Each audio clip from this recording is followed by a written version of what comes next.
I'm nervous. I'll be honest with you guys. I'm nervous because this is probably one of the most important videos I've ever made, and I'm just beginning. But before we get into that, let's get into the title of the video. DJ Akademiks could be in some serious legal trouble now. Let's start right here. Byron Blake isn't anybody you want making videos about you. Byron Blake has a very tiny YouTube channel. The scary part about that is how effective he is when he gets his clinches.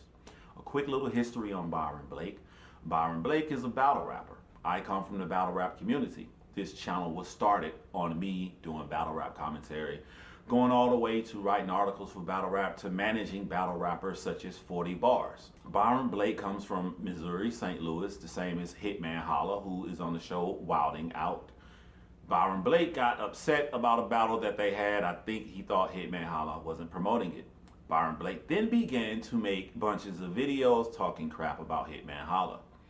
Hitman Holla shows up at a battle rap event in Atlanta, Georgia, and Hitman Holla and a bunch of guys beat the crap out of Byron Blake. How do I know this? Not because of the video footage that's going all over YouTube. I know it because I saw it with my own eyes as soon as I got out of my car to attend the event. Turned to my right, looked at the gas station. What the crap is going on there? I start the video saying that because you think someone beat the crap out of a guy, that's the end of it. That's the beginning. As this fueled Byron Blake to never let his clutches off Hitman Holla. Hitman Holla tried to avoid it at first, tried to not talk about it, but Byron Blake is extremely effective. He doesn't care if he gets 200 views on a video because he'll keep making videos until that one hits off. He will never, ever stop. Byron Blake has gone all the way up to being on podcasts and stuff with the likes of Whack 100, talking about Hitman, having Hitman address allegations that he goes in. What does this have to do with DJ Akademiks? Byron Blake has made a video today where he has filed a formal complaint against DJ Akademiks for his words he had with a 15-year-old streamer. Now, at this point, since I'm one of the latest to make videos, I'm going to assume all of you know what DJ Akademiks said to this 15-year-old kid. But when I tell you guys that DJ Akademiks is in some serious trouble and how effective Byron Blake can be, well, check it out for yourself. Now, all throughout the community lately, there's been a lot of fuss about what's considered snitching and what's not considered snitching. In this case, I'm going to leave it up to y'all whether y'all want to say it's snitching or not, but it has to be discussed. It has to be addressed. A formal complaint has been filed against DJ Akademiks for sexual exploitation of a child, sexual solicitation of a child. All right, so let's get right into the meat and potatoes here. So you can see that Byron has up on his screen this right here. This is the cyber tip line. And for those of you who don't know what the cyber tip line is, it is a place to report child sexual exploitation online or just in general. I don't guess it's got to be online. And what they do is pretty simple. So their overview on their website says NCMEC's cyber tip line is the nation's centralized reporting system for the online exploitation of children. The public and electronic service providers can make reports of suspected online enticement of children for sexual acts and a whole bunch of other stuff, as you can read right there on the screen. It says every child deserves a safe childhood. All right, so this is where you go when you have information of things like what happened in DJ Akademiks Discord and you want to report it to somebody. It's pretty simple. So we can see Byron on this page that's got a bunch of questions that he needs to fill out. But you can see from the screenshots, there was a couple questions there. The first one was, I'm reporting something that happened to myself, someone I know, or somebody else, right? So you don't have to be the victim to report on here. You could just be aware of what happened. It asked where the incident happened, online, offline, or both. He put online, which it did. It asked him to choose an option that best described the incident, and he put someone chatting online with a child. I don't know what the rest of it says, but it seems pretty accurate. And this is how you know what Akademiks did was foul. It was was wrong. That's how you know it was legally wrong, because these questions that are in this questionnaire specifically are applicable to this situation. And one of the options on there was someone chatting online with the child about sex. That might be the one that he selected in that drop down box, which is exactly what Akademiks was doing, which is enough to make a report, as you could clearly see. But after he answered them questions, it gave him this message right here that said, "It sounds like this is urgent. Would you like to be connected to a specialist?" So when he was filling this out, just based on the information he gave them, which was accurate information, the cyber tip line said, "Hey bro, we think this might be an urgent situation," which it is. So as you can see, they are taking his allegations so seriously that they said that this is urgent.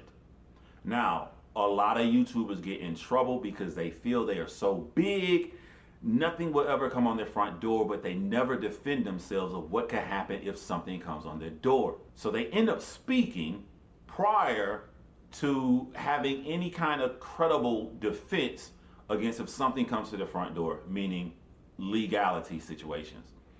So what did DJ Akademiks say to defend himself, not knowing that it would ever come down to this series of allegations? He said, "We was just BSing." He said, "This was a little boy, not a little girl," as if that fucking mattered. Now, on this stream that he had with the 15-year-old, since I'm not going to show it, basically, they were telling this 15-year-old kid, you know, maybe he should have sex with adults. They said it to about one popular YouTuber that the little 15-year-old looked up to, and then they said it about an adult woman, which I think is the YouTuber's sister. And they pretty much made fun of him. And the 15-year-old kid had enough intelligence to tell them, "You guys are being weird." Those are the words he used. He not only said, "You guys are being weird," he said, "This is grooming." Think about when a legal department looks at a video and sees a 15-year-old kid saying that this would be considered grooming and it could get people in trouble. They wanted the 15-year-old to know, you wouldn't be the one getting in trouble. The adult will be the one getting in trouble.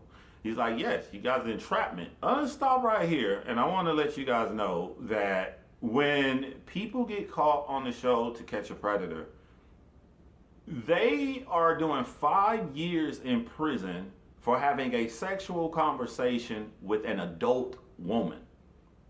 Really let that sink into your head.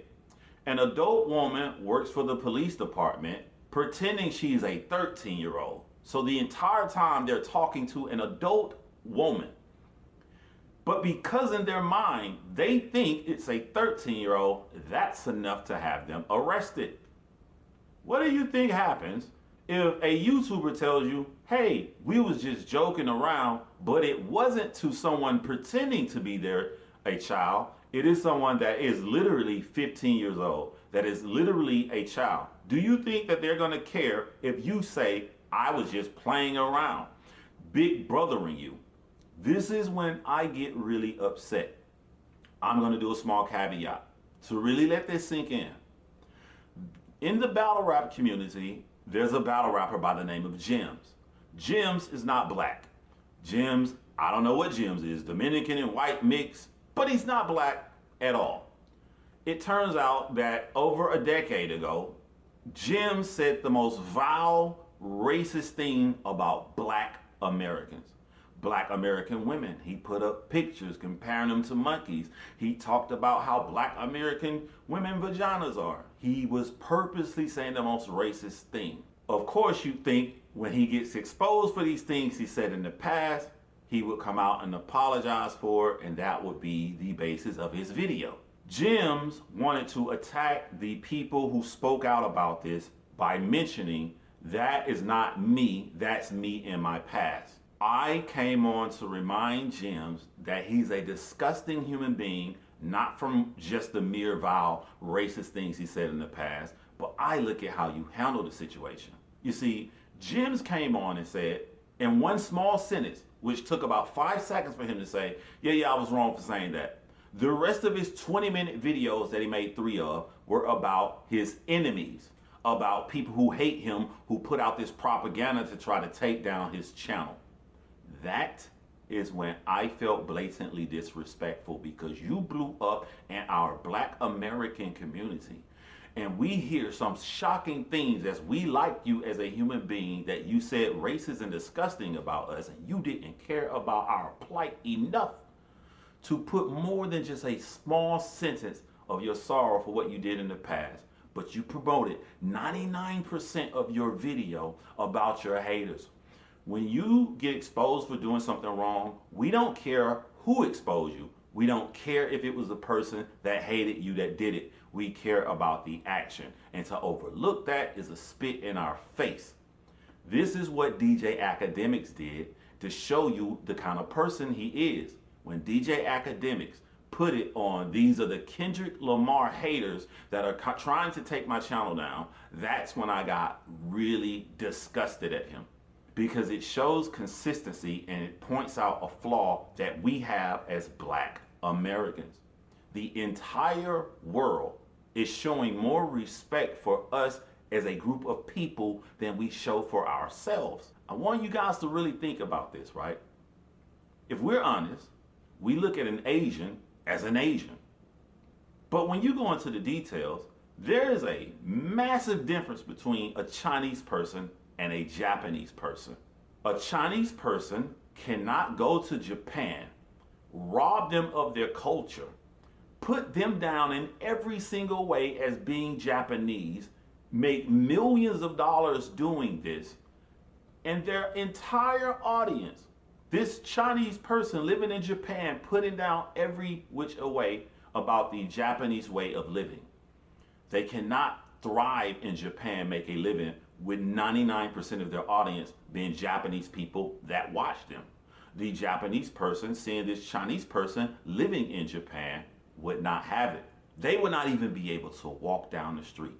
I stress this because to us, they look similar. We can't tell them apart. That's what's happening now. DJ Akademiks is not you. DJ Akademiks is not a Black American. DJ Akademiks is not of your culture. DJ Akademiks come from a totally separate culture. We look alike, but he's Jamaican, we are Black Americans. And as we sit inside of his audience and we allow him to put us down in every wake and turn while benefiting from our community, you ever notice anybody he's cool with doesn't care about your people or your culture? You think that Aiden Rosses care about your people or your culture? He aligns himself with people who just so happen to be on the fringe of the outskirts while peeping in and benefiting from our culture, such as his admiration for Drake. And you sit there with this guy and you laugh. You laugh as he has no shame of going to the umpteenth degree against Black American women. You laugh when he put us down at every wake and turn. And now I want to get into the thing that, like, he doesn't care because it doesn't affect his people. DJ Akademiks, his final stance is that big brothers always joke on the little brother about having sex. And that's what they were doing with the 15-year-old. Even though they was doing something illegal and talking about him having sex with an older person. I lost my virginity not because I wanted to have sex. I lost my virginity because I hung around older guys. And hanging around older guys, I wanted to show these older guys I got some chicks. They drove me over to the chick's house and I'm thinking I can get out of this. I've already proved my cool point because I just wanted to be like them. I'm thinking something's gonna happen, I can get out of it. Nothing happened. We're home alone with these girls. I go in the room with the girl, I have sex. In my head, after I had sex, when I was hanging around with these guys, I was nervous. It's a whole new feeling for me. I can't believe I lost my virginity. But to them, I lied so much and said that I wasn't a virgin that, like, I'm gonna get some cool points trying to be like them. And it only pushed me to do something I did not want to do. From the moment my 13-year-old son, my 11-year-old son, when they was way little, I instantly beginning to push in their head to be a leader, not a follower.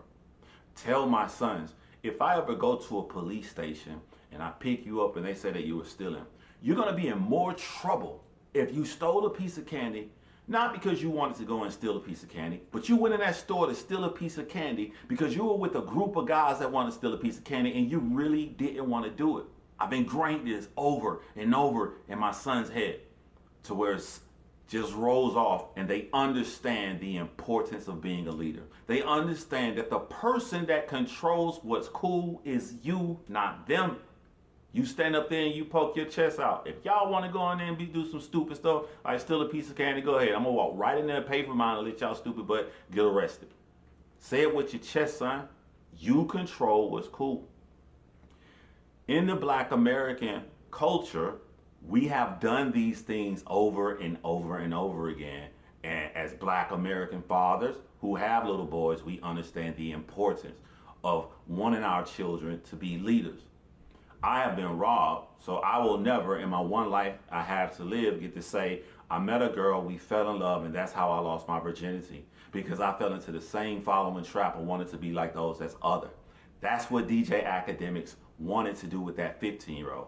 And while that 15-year-old may not be Black American, that 15-year-old is in the Black American culture. That 15-year-old was hanging with another popular YouTuber that is Black American, and that Black American YouTuber was trying to teach this little kid the right way to do things. And he did a damn good job teaching this kid, because his 15-year-old had the know-with-all to tell DJ Akademiks and everyone on that stream, this is wrong.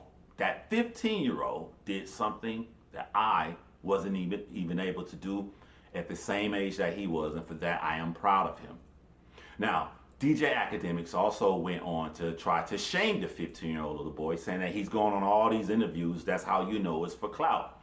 Well, I could believe that if the 15-year-old liked what they were saying at the time and then went and did it later. But if he's going on interviews and saying how it made him feel uncomfortable, and he told you to your face it made him feel uncomfortable, not only is that a problem for DJ Akademiks and the public opinion, it is going to be a problem for DJ Akademiks with what Byron Blake has filed, because they're going to look at all of these videos out and see the consistency with this 15-year-old. Felt very uncomfortable talking to adults who is laughing and joking about pressuring him into sexual situations.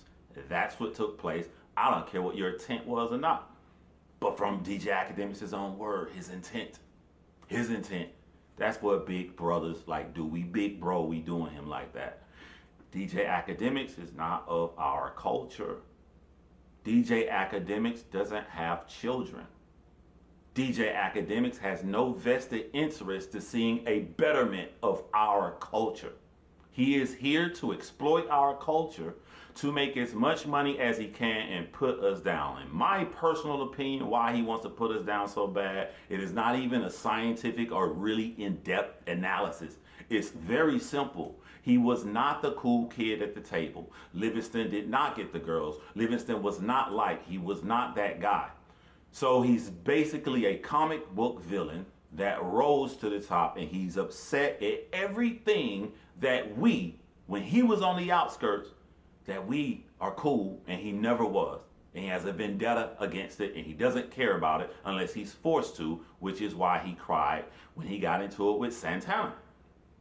He cried because Santana has that backing. Black Americans, we need to have the same backing, because without it, we allow others to come into our culture, rob it, rape it, exploit us while putting us down the entire time. I want to end this video on something important. I know when I can reach the best of my ability, and I know that there are other YouTubers that can do things a lot better than I can. On this situation of making young Black American boys feel pressurized to jump and start having sex, even when they don't want to, I want to play a video in its full length without cutting, without editing. I don't care if playing this video gets me demonetized or send the YouTuber that makes the video all of the money. I don't care. I care that you guys stay and watch the end of this, because this YouTuber has explained it better than I ever could. And I want to say a call to action. If you're any other race or culture, you're more than welcome to do it, but my call to action is to my Black American. I want you to share this video. I want you to share this video to anybody you can. Not for me to get money or monetization. I want you to share it because I want a message to be spread across our culture. We are a beautiful group of people. We are just as beautiful as Trinidadians, Zimbabwe, South Africans, Jamaicans, even though we all look the same. It is time that we looked at ourselves and know that when Kendrick Lamar said he's what the culture feeling, he knew he had to go up against Drake, and Drake had the love from cultures all across the entire world. But Kendrick Lamar beat him because he knew the most important culture was our own culture. And it's time that we instilled our pride back into ourselves. We are Black Americans. We are special. And any mishaps we have, we're going to fix that from the inside. And we're going to fix it publicly by showing what's cool, what we won't stand for. And we're going to stop letting people come in here, talk to us any kind of way, put us down in any kind of way, while exploiting and making themselves and their families rich off our culture.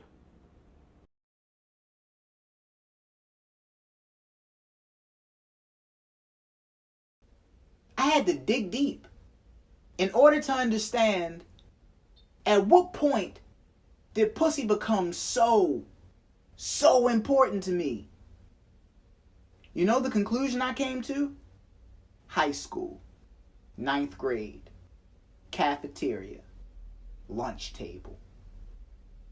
That shit was like going to jail for the first time. You just got sentenced to 4 years. You don't know nobody. Most of the people you went to middle school with on different lunch shifts. And you standing there holding a stinky tray of food in your hand, searching. Where do I fit in? Come over here, yo. Sit with us, yo. Me? There go the invite. You don't know why they picked you. You don't know if this shit a trick. All you know is that if you turn down the one that invited you, the pack is going to now look at him, waiting to see what he's going to do in response. Jail. You really in that bitch making jailhouse decisions. So you just go to the table. Luckily, they cool. You can sit with us, but sit at the end of the table. You gotta work your way to the front. Next thing you know, you hanging out with the varsity football team, the upperclassmen. That should just sound cool, the upperclassmen. All these niggas failing, but upperclassmen though. Eventually, you start eavesdropping on the conversations. That's when you hear it. Pussy, pussy, pussy. Niggas is talking about pussy like it's the new crack cocaine just hit the streets. I'm listening to stories about niggas getting their dick sucked in the locker room. I'm like, hold up. You getting your dick sucked on school property? I felt like a sucker. I'm coming in this bitch to learn. Niggas is getting their dick sucked. What class I gotta skip? But deep down inside, the person that I really was, I'm really the fucking anime table Pokemon card niggas. The motherfuckers playing chess and pulling out comic books and shit. That's who I really was, but I saw how they got treated. I was already dealing with that bullshit at home. You think I'm gonna come to school too and get shoved in a locker? You think I'm gonna come to school too and get my books slapped out my hand every time I walk down the hall? I be done shot this whole bitch up. No survivors. No courtesy calls, don't come to school tomorrow. Fuck that nigga. Casualties. I was an angry teenager, full of rage and vengeance. So to avoid all that, I'ma just hang out with these Rockefeller niggas. Cause these niggas getting pussy. I chose pussy over Pokemon. You know how much a Pokemon card worth these days? Way more than some pussy hole, I'll tell you that much.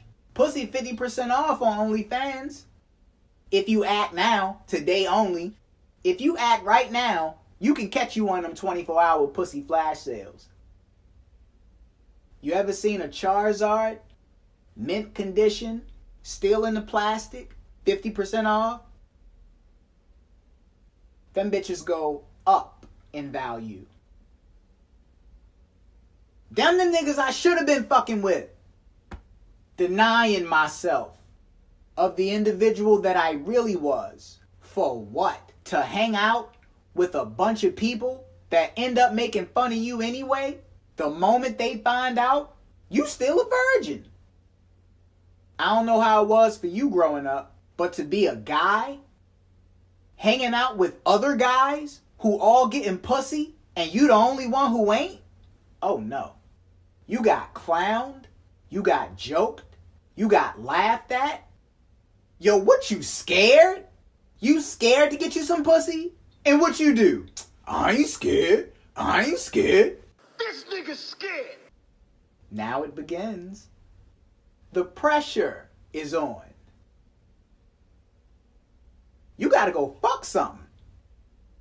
That's the way that it's delivered to you too. You have to go fuck something. You hear that, girls? That becomes the way we see you now. You're not a person no more. You're not an individual with dreams and goals, hopes, feelings, aspirations in life. You something to fuck on. Something for me to stick my dick in so these niggas can shut the fuck up. How that make you feel? How does that make you feel, girls? When you find out your virginity to a nigga was nothing more than a three-way phone conversation or a lunch table story over some stale fries and Pepsis. How does that make you feel? Then is the one that took your virginity. Now I'm thinking shit sweet. I'm a part of the cool community now. No.